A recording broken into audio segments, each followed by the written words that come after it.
जय हिंद साथियों। मैं आर के स्वामी आप सभी का आपके अपने यूट्यूब चैनल स्वामी क्लासेस फाजिलका में स्वागत करता हूं। साथियों, आज हम जैन साहित्य यानी कि रास साहित्य का विस्तृत अध्ययन करेंगे। साथियों, आज की जो क्लास है पीजीटी हिंदी, टीजीटी हिंदी और मास्टर कैडर हिंदी की दृष्टि से बहुत ही महत्वपूर्ण होने वाली है और आज की इस क्लास में आपको बहुत कुछ नया सीखने को भी मिलेगा। इसलिए वीडियो के अंत तक जुड़े रहें, वीडियो को लाइक और शेयर अवश्य करें।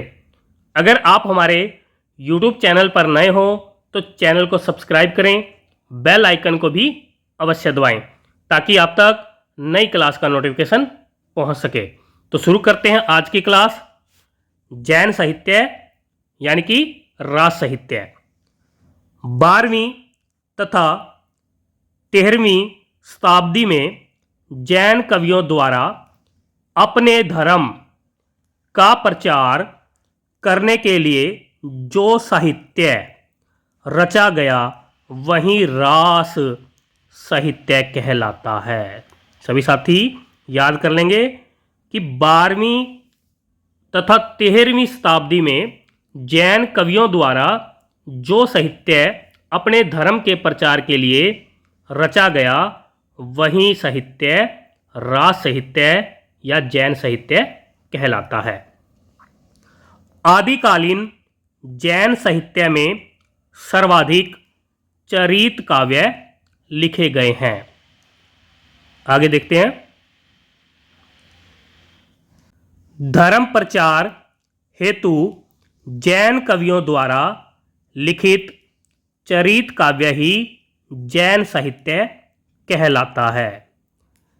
जैन काव्य गुजरात, राजस्थान एवं दक्षिण में प्राय लिखा गया।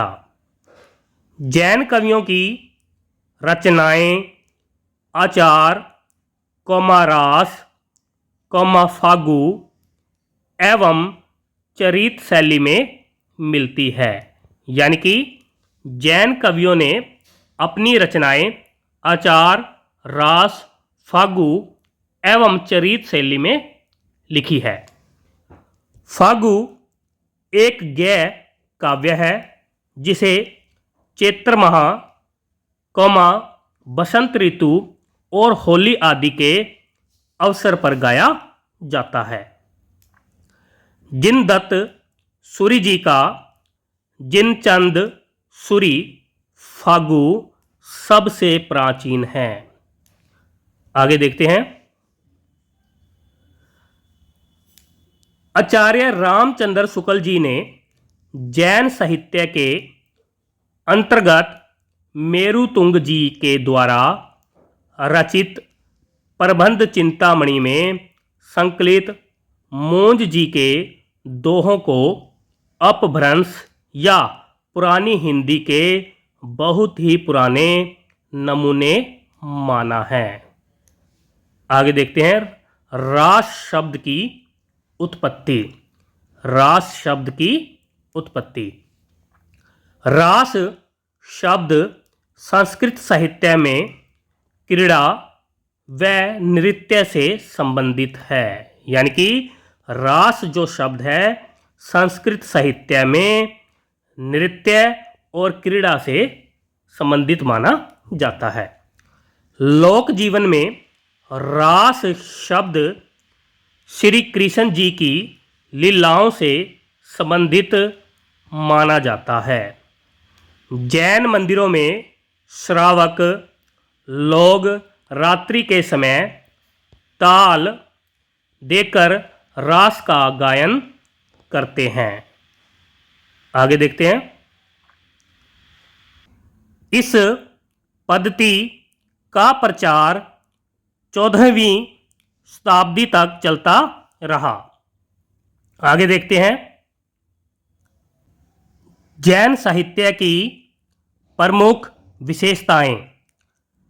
आदिकाल में जैन साहित्य सबसे विश्वसनीय और प्रामाणिक साहित्य है।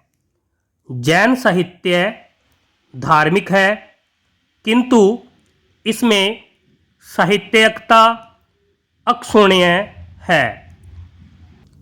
अलौकिकता के आवरण में प्रेम कथा, नीति भक्ति आदि जैन साहित्य के प्रमुख वर्ण्य विषय है।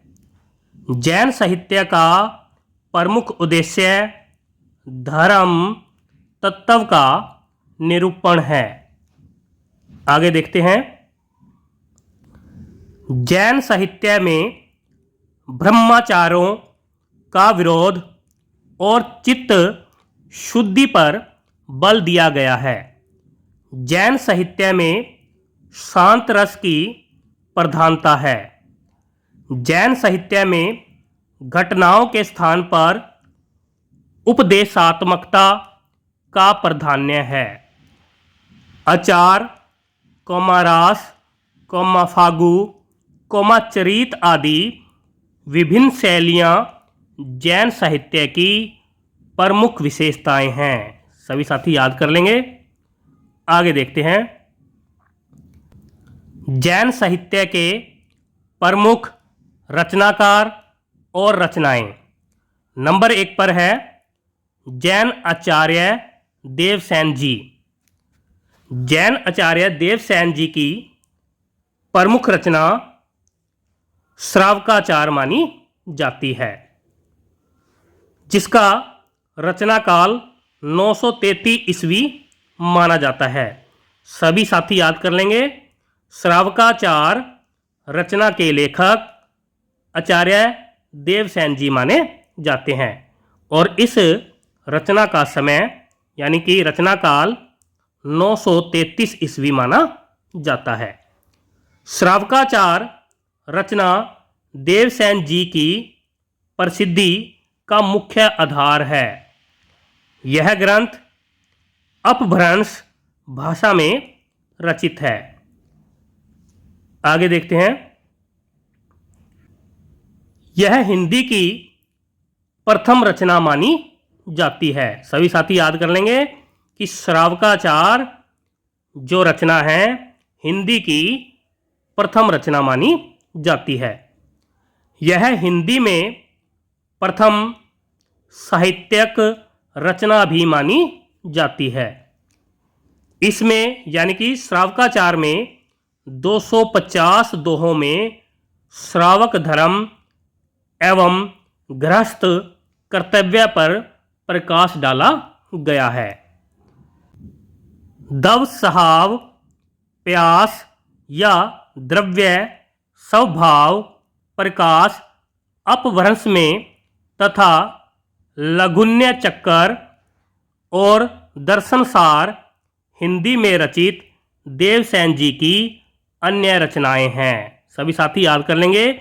अपभ्रंश में रचित द्रव्य स्वभाव प्रकाश और हिंदी में लघुन्य चक्कर और दर्शनसार देवसेन की अन्य प्रमुख रचनाएं हैं। आगे देखते हैं। नंबर 2 पर कवि हैं शालीभद्र सूरि जी। इनकी प्रमुख रचना है भरतेश्वर बाहुबली रास। भरतेश्वर बाहुबली रास रचना का रचनाकाल 1184 ईस्वी माना जाता है। यह एक खंड काव्य है। इसमें यानी कि भरतेश्वर बाहुबली रास में 205 छंदों का वर्णन मिलता है। इस ग्रंथ में वीर, श्रृंगार और शांत रस की प्रधानता है। मुनिजिन विजय जी ने इसे जैन साहित्य की रास परंपरा का प्रथम ग्रंथ माना है। आगे देखते हैं। डॉक्टर गणपति चंद्रगुप्त जी ने शालीभद्र सूरि जी को हिंदी का प्रथम कवि और भरतेश्वर बाहुबली रास को हिंदी की प्रथम रचना माना है। इस रचना में दो भाइयों अयोध्या का राजा भरतेश्वर तथा तक्षशिला का राजा बाहुबली की वीरता युद्ध वर्णन के साथ साथ विरक्ति और मोक्ष का प्रतिपादन हुआ है। पंच पांडव रास और बुद्धि रास शालिभद्र सूरी जी की प्रमुख अन्य रचनाएं हैं। बुद्धि रास का रचना काल 1184 ईस्वी माना जाता है। आगे देखते हैं। बुद्धि रास भी एक धर्मोपदेश ग्रंथ है। बुद्धि रास ग्रंथ का प्रमुख उद्देश्य पथभ्रष्ट व्यक्तियों का मार्गदर्शन करना है। सभी साथी याद कर लेंगे। आगे देखते हैं। 3 नंबर पर कवि हैं जिनदत्त सूरी जी। जिनदत्त सूरी जी की प्रमुख रचना है उपदेश रसायन रास। उपदेश रसायन रास ग्रंथ का रचना काल 1134 ईस्वी माना जाता है। इसमें यानी कि उपदेश रसायन रास में जैन धर्मोपदेश 32 छंदों में रचित है। उपदेश रसायन रास अपभ्रंश में रचित रास काव्य परंपरा का प्राचीनतम ग्रंथ है। सभी साथी याद कर लेंगे। आगे देखते हैं। नंबर 4 पर कवि है आसगू जी। आसगू कवि जी की प्रमुख रचना का नाम है चंदनबाला रास। चंदनबाला रास रचना का रचना काल 1200 ईस्वी माना जाता है। यह जालौर राजस्थान में रचित 35 छंदों का एक लघु खंड काव्य है। इसमें चंपा नगरी के राजा दधि वाहन जी की पुत्री चंदनबाला जी के जीवन की कथा का वर्णन है। करुण रस से ओतप्रोत यह खंड काव्य प्रभावी जैन काव्य है। आगे देखते हैं। जीव दया रास आसगू कवि जी की अन्य प्रमुख रचना है। आगे देखते हैं। 5 नंबर पर कवि हैं जिनधर्म सूरी जी। जिनधर्म सूरी जी की प्रमुख रचना है स्थूलीभद्र रास। स्थूलीभद्र रास रचना का रचना काल 1209 ईस्वी माना जाता है। इस रचना में स्थूल और कोशा नामक वैश्या की प्रेम कथा को वर्ण्य विषय बनाया गया है। आगे देखते हैं। नंबर 6 पर कवि हैं विजयसेन सूरी जी।